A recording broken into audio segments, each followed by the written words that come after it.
जब हम अपनी आसपास की दुनिया को देखते हैं तो हमें लगता है कि वह जमीन जिस पे हम रहते हैं रुकी हुई है, पेड़ पौधे रुके हुए हैं। चंद्रमा और सूर्य तो चलते हुए लगते हैं, लेकिन बहुत धीमी गति से। ग्रह और तारे वो भी रुके हुए लगते हैं। हमें ऐसा लगता है कि हमारा ब्रह्मांड एक शांत जगह है और इसमें हमारा स्थान एक जगह सुनिश्चित है। ब्रह्मांड में हम जहाँ हैं, हमेशा वही हैं और एक ही जगह रुके हुए हैं। जो भी चहल पहल है वह सब बस धरती पर हो रहा है। ब्रह्मांड में हमारा स्थान एक ही जगह पक्का है और हम कहीं जा नहीं रहे हैं। लेकिन क्या ये सच है या ये भ्रम है? आइए जानते हैं इस वीडियो में। हमारे अनुभव के विपरीत ब्रह्मांड में हम भयानक गति से यात्रा कर रहे हैं और इस यात्रा में हमारा चार सवारी है। हमारी धरती, हमारा सूर्य, हमारा आकाशगंगा और स्वयं ब्रह्मांड। भले ही हम सूर्य और आकाशगंगा पे रहते नहीं हैं, लेकिन इस यात्रा में वो हमारा सवारी की तरह है। क्योंकि जहाँ आकाशगंगा जा रहा है, सूर्य को अपने साथ ले जा रहा है, और जहाँ सूर्य जा रहा है, धरती को अपने साथ ले जा रहा है। चूंकि हम धरती पर मौजूद हैं, इसीलिए हम भी इस यात्रा में भागीदार हैं। इसके अलावा पूरा ब्रह्मांड ही फैल रहा है, इसीलिए ब्रह्मांड स्वयं हमें ये यात्रा करवा रहा है।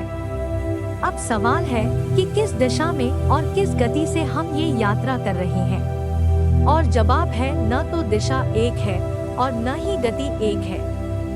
हम कई दिशाओं में और कई गतियों के साथ ब्रह्मांड में यात्रा कर रहे हैं। इनमें से एक महत्वपूर्ण यात्रा है समय की यात्रा। फिजिक्स के मुताबिक समय हमारे ब्रह्मांड का एक आयाम है और हम सब समय में यात्रा कर रहे हैं, वर्तमान से भविष्य की ओर। और ये यात्रा यूनिडायरेक्शनल है, मतलब हम एक ही दिशा में यात्रा कर सकते हैं और वह है भविष्य की ओर। हम इस यात्रा को उल्टी दिशा यानी अतीत या भूतकाल की तरफ नहीं कर सकते।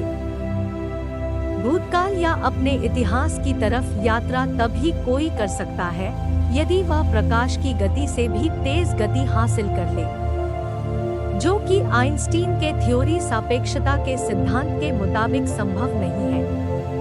मतलब हम सिर्फ वर्तमान से भविष्य में यात्रा करने के लिए विवश हैं।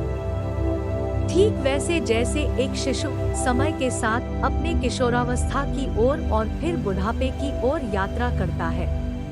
लेकिन ये तो सिर्फ एक यात्रा है।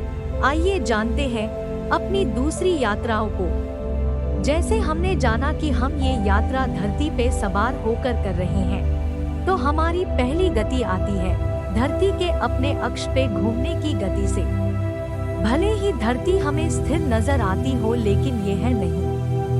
धरती अपने अक्ष पर किसी लट्टू के भांति 1670 किलोमीटर प्रति घंटे की गति से घूम रही है। इसी घुमाव के वजह से धरती पर दिन और रात की घटना होती है। ये गति बहुत तेज है।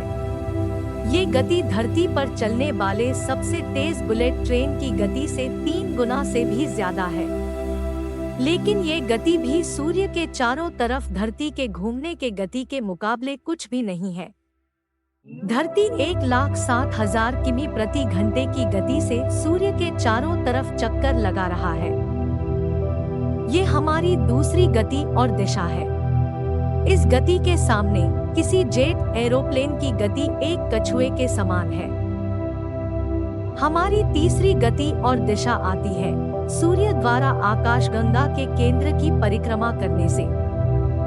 हमारा सूर्य अपने सभी ग्रहों के साथ करीब 8,30,000 किमी प्रति घंटे की गति से आकाशगंगा के केंद्र की परिक्रमा कर रहा है, और इसे एक परिक्रमा पूरा करने में करीब 25 करोड़ वर्ष का समय लगता है। हमारी चौथी गति और दिशा आती है हमारा आकाशगंगा की गति से। हमारा आकाशगंगा ब्रह्मांड में यात्रा कर रहा है करीब 19,87,000 किलोमीटर प्रति घंटे की गति से।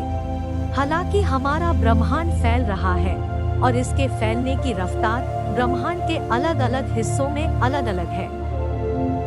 विज्ञान अभी इतना विकसित नहीं हो पाया है कि इन गतियों को ठीक ठीक माप सके और इसके पीछे कारण को समझ सके। लेकिन जो जानकारी अब तक जुटाई गई वो अद्भुत और हैरान कर देने वाली है। अब हम समझ सकते हैं कि किस प्रचंड गति के साथ हम इस ब्रह्मांड में यात्रा कर रहे हैं। तो सवाल है कि इस गति को हम अनुभव क्यों नहीं कर पा रहे हैं?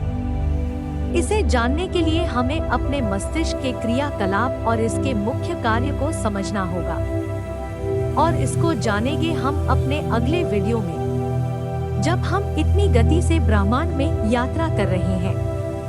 तो फिर हमारा दिमाग इसको अनुभव क्यों नहीं कर पाता? तो मिलते हैं अगले वीडियो में। धन्यवाद।